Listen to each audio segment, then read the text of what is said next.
അപ്പോൾ ഒരു Mercedes Benz car കൊണ്ടുവച്ചിട്ട് ആരും ലോക്ക് ചെയ്തിട്ട് പോയി. അപ്പോൾ എന്നെ കഫേയിൽ വിളിച്ചിട്ട് പറഞ്ഞു, പിന്നെ ഇവിടെ ആർക്കെങ്കിലും നീ കാർ ഇട്ടിട്ട് മാറ്റി വെക്കാൻ പറ്റുമോ? അപ്പോൾ കുറേ ആൾക്കാർ എന്നെക്കാട്ടിയും കുറേ ഇവിടെ അതേ ജോലി ചെയ്യുന്ന ആൾക്കാർ അവർ പിന്നെ എനിക്ക് ബുദ്ധിമുട്ടാണ്. അപ്പോൾ അത് ഭയങ്കര വിസ്തൃതമാണ്.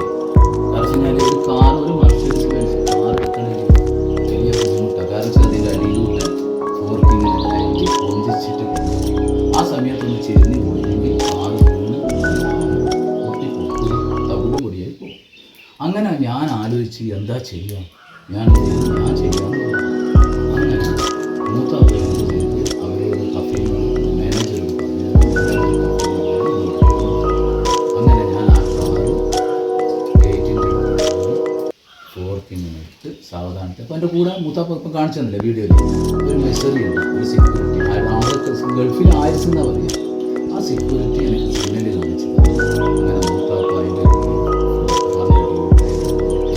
മെല്ലെ പൊന്തിച്ച് ആ റോഡിൻ്റെ സൈഡ് നമ്മളൊക്കെ കമ്പനിയുടെ ഗേറ്റിൻ്റെ ഫ്രണ്ടിൽ വെച്ച് കാരണം എടുത്ത് വേറൊരു സ്ഥലത്തേക്ക് കൊണ്ടുപോകും കാണിച്ചു തന്ന വീഡിയോ.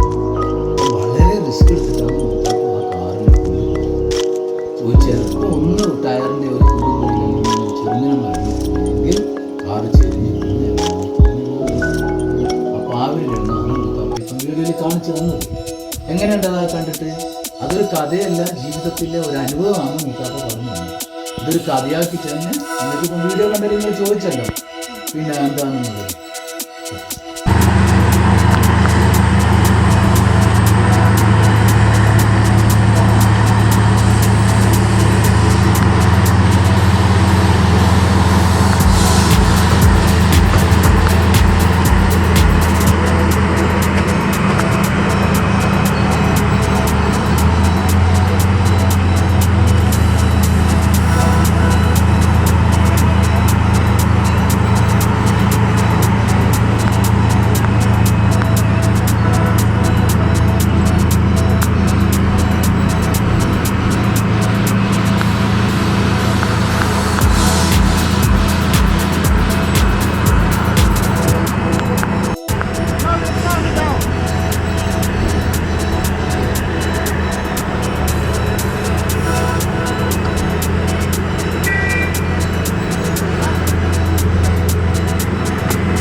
മക്കളെ, നിങ്ങൾ ഉറങ്ങിപ്പോയാ?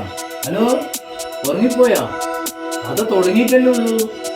നിങ്ങൾ ഉറങ്ങിപ്പോയോ? എഴുന്നേക്കൂ, കഥ കേൾക്കണ്ടേ? നിങ്ങൾക്ക് കഥ കേൾക്കണ്ട, എണീക്കോ.